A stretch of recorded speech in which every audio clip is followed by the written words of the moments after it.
Bonjour Oscar Pressinger. Bonsoir. Donc il paraît que tu as obtenu de nouvelles responsabilités à l'UDC.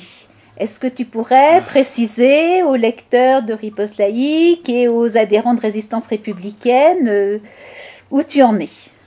Eh bien oui, le 5 mai dernier, l'Assemblée des délégués m'a élu à la vice-présidence de l'UDC Suisse, l'organisation fêtière de notre parti. Donc j'étais jusqu'à présent président de la structure cantonale. Maintenant, je suis vice-président, un des deux vice-présidents romans.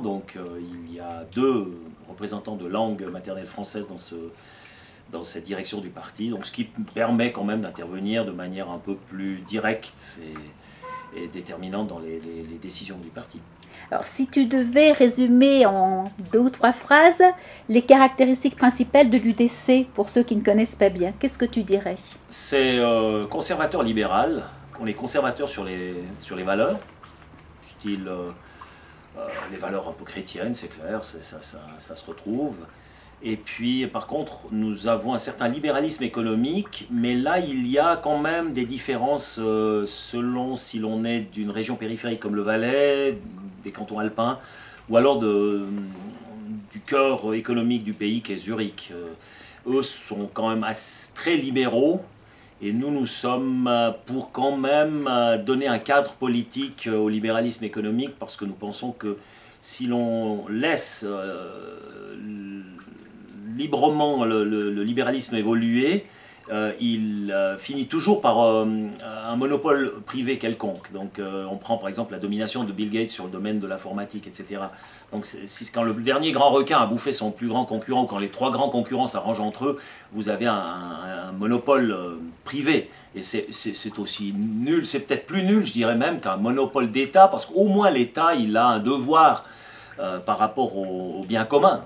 Donc c'est un service public, donc il y a au moins un mandat. Alors que le monopole privé, lui, c'est la maximisation des bénéfices et point. Donc, vous voyez, c'est un libéralisme qui se situe quand même dans un cadre que la politique devrait lui imposer, mais étant donné que la plupart des politiques sont achetées par l'économie, évidemment, que le cadre, il est plutôt pour eux. Bien. Alors, est-ce que tu pourrais nous parler des conséquences de ces nouvelles responsabilités sur ta vie? Parce que nous, en France, nous sommes assez admiratifs devant le modèle suisse à ce niveau-là, parce que nos politiques se battent pour être élus, non pas tant parce qu'ils espèrent pouvoir avoir la chance d'imposer leur modèle de société qui développerait le bien commun, mais parce que ça leur rapporte pas mal d'avantages, sonnants et trébuchants, entre autres. Est-ce que tu peux dire comment ça se passe en Suisse? Alors, ma nouvelle fonction de vice-président du Parti suisse ne me rapporte pas un centime, c'est de nombreuses séances en plus, mais je ne suis pas payé pour ça.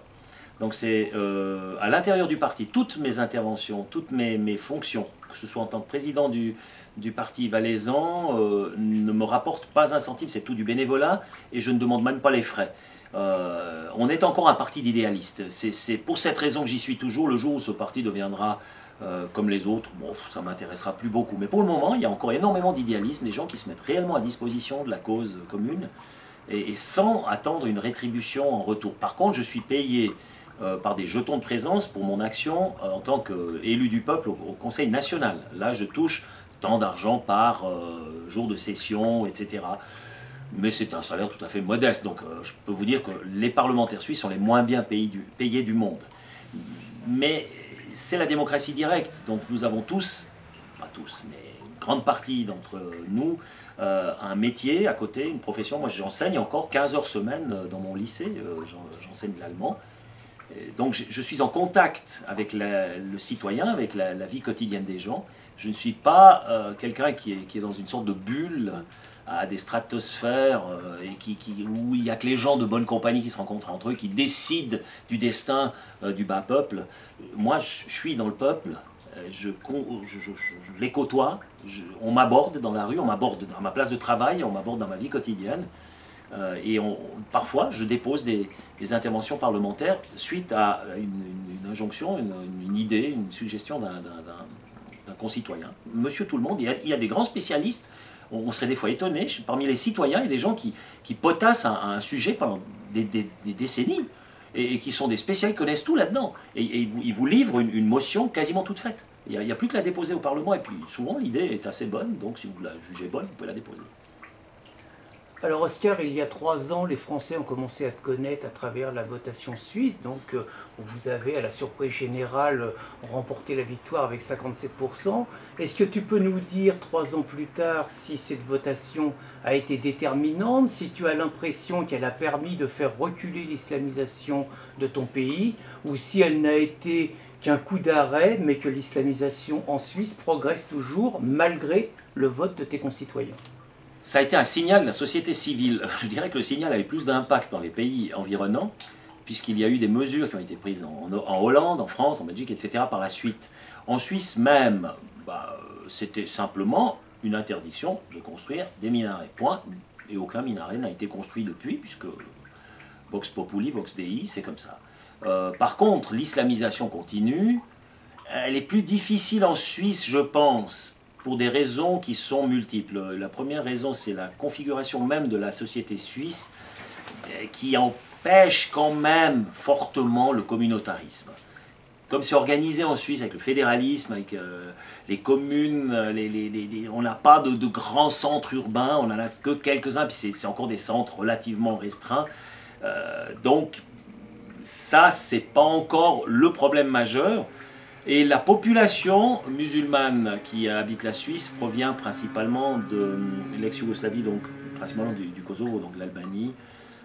C'est des convertis sur le tard, donc ça, c'est pas non plus, je dirais, le fer de lance d'un wahhabisme ou d'un salafisme exacerbé. Mais on a quand même une population aussi maghrébine. Ces derniers temps, c'est les Tunisiens. Là, alors, c'est assez impressionnant. Mais on a plus un problème de criminalité qu'un problème de conversion ou d'islamisation du pays. C'est la petite criminalité qu'on a importée là. Donc pour le moment en Suisse, je ne dirais pas qu'il y a une menace absolue, sauf qu'il y a certains groupes terroristes qui ont compris que la Suisse c'était une bonne base, comme durant la Deuxième Guerre mondiale, tous les pays avaient leur nid d'espionnage en Suisse. Il semblerait qu'il y ait aussi une implantation de groupes extrémistes, de terroristes islamiques en Suisse. Et ça c'est clair que c'est un problème, mais on n'a pas le même phénomène d'islamisation en masse tel qu'il a lieu actuellement en France et en Belgique, où c'est beaucoup plus grave. Alors, puisque tu parles de la France, bon, tu as souvent des formules provocatrices assez marquantes quand tu parles de la France. Tu nous avais dit que la France était foutue, tu nous avais dit que la France avait besoin d'un Charles Martel, et tu nous avais dit également, quelques jours avant l'élection présidentielle, qu'en cas de victoire de François Hollande, la Suisse allait récupérer des milliers et des milliers de contribuables qui allaient fuir. Plus sérieusement, donc à part ça, c'est pas des réflexions bêtes, mais plus sérieusement, quel est ton regard sur 4 mois après la victoire de François Hollande, sur ce que tu peux constater de nouveau dans la situation française? Je constate qu'il a fait évacuer dernièrement un camp de Rome, et que si Sarkozy avait fait la même chose, toute la gauche française se serait levée pour défendre ces pauvres gens du voyage. Oui, et là, en l'occurrence, calme plat. Donc quand les socialistes font la même chose, c'est pas la même chose. Donc c'est quand même assez saisissant. Sinon, son bilan actuel. Mais juste sur les Roms, tu n'as pas l'impression quand même que les Roms sont un petit peu les victimes expiatoires faciles de la société française? C'est-à-dire qu'en même temps, en même temps qu'on expulse les Roms, en même temps, il n'y a absolument rien contre la délinquance musulmane. En même temps, tu n'as pas l'impression qu'il y a un petit peu les Roms ne votent pas et les musulmans votent? Tous les chemins mènent aux Roms, si j'ose dire. Les Roms, ils ont un avantage certain, c'est qu'on peut les expulser tant qu'on veut, puisque c'est des gens du voyage, ils reviennent par la porte de derrière. Donc, avec un chèque. D'expulser les Roms, c'est pas faire preuve de tellement d'imagination. On les incite simplement à faire ce qu'ils font de toute façon naturellement, c'est-à-dire bouger. Et ils reviennent. Donc, c'est vrai, c'est sans frais, c'est sans risque. S'attaquer au problème de l'islamisation et de l'instauration en France de cités où la police française n'est plus en mesure de faire respecter la loi civile, où au cœur même du pays qui a été le berceau du siècle des Lumières, on en est revenu à des pratiques quasiment du néolithique. Ça, c'est franchement quelque chose qui devrait être un souci d'un président français. Mais je pense que Hollande son souci, je sais pas, il est peut-être pris en sandwich entre deux femmes qui se crêpent le chignon, c'est peut-être ça qui l'empêche d'agir. Mais de toute manière, si c'était un homme d'action, ça se saurait depuis le temps. Donc il va rien faire, c'est tout, puis il n'a rien fait. Donc c'est vrai qu'on risque pas grand-chose avec des gens qui ne font rien, si ce n'est que la gangrène, elle continue à progresser, c'est tout. C'est-à-dire quand même qu'il annonce qu'il va donner le droit de vote aux immigrés. Son ministre de l'Intérieur, Manuel Valls, annonce à l'Algérie et au Maroc qu'il va faciliter une immigration plus nombreuse. On annonce également des mesures qui vont faciliter l'accession à la nationalité française. On a un ministre de l'Intérieur qui va rompre le jeûne du Ramadan dans les mosquées. T'as quand même pas l'impression que 93% des musulmans ayant voté pour François Hollande, il y a un espèce de retour sur investissement et que finalement ça devient une main-d'œuvre de réserve pour les socialistes pour se maintenir au pouvoir. Alors, comme les moudjahidines en Iran, les premiers qui passeront par les armes lorsque le pouvoir changera de main, ce seront les socialistes qui ont effectivement soutenu ce genre d'instauration d'un dogme totalement contraire finalement à l'état de droit. Mais c'est ce que je disais, donc j'en reviens à ma phrase, la France est foutue, c'est tout. Et puis avec Hollande, elle sera foutue un peu plus vite, c'est tout. Alors on avait un lecteur de Riposte Laïque, pour essayer de finir sur quelque chose de plus possible, de plus optimiste quand même. On avait un lecteur de Riposte Laïque qui disait que seule une révolution populaire pouvait sauver la France de l'irrémédiable. Oui, mais est-ce que c'est encore possible? Je veux dire, il faut qu'un certain nombre de conditions soient réunies pour qu'une telle chose ait lieu, et c'est pas évident, parce que le système actuel crée les citoyens dociles qu'il veut avoir plus tard et qui ensuite se laisseront mener par le bout du nez. Et ça commence au berceau. Vous faites naître des gamins et puis directement vous leur mettez une télécommande dans les mains. Très important, la télécommande.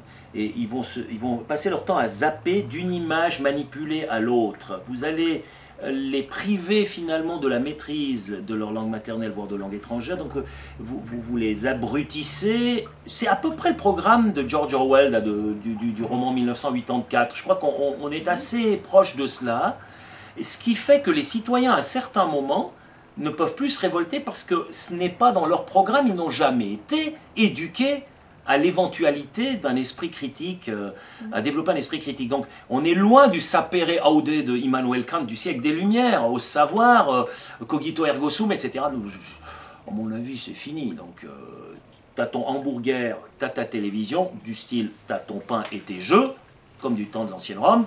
Tiens-toi tranquille, nous te garantissons la continuité de cette pérennité dans la télévision, là, et puis pour ça, tu nous laisses nous occuper des affaires, parce que nous on connaît, toi de toute façon tu connais rien. Donc c'est une sorte d'abrutissement, d'avachissement du peuple, programmé depuis le berceau, et tout concourt à créer un citoyen tel qu'on le veut. On a le même phénomène d'ailleurs, si j'ose vite ce parallèle, dans l'économie ou dans la publicité. Dans le temps, on essayait de sonder le marché et de sonder pour voir ce dont les gens pourraient avoir besoin. Et ensuite, on produisait en fonction du besoin des gens. De nos jours, on crée le besoin pour pouvoir fourguer la camelote qu'on a produite. Donc c'est exactement ce qui se passe dans le domaine politique. On va créer le citoyen qui vous mange docilement dans la main les conneries politiques que vous allez lui servir. Voilà le constat désabusé que je puis faire depuis la Suisse. Puis la Suisse n'est pas épargnée par ces phénomènes-là, je peux vous le garantir. Ben, merci Oscar. On termine sur un constat un peu pessimiste, mais rien n'est perdu. On se bat quand même. Voilà. Merci.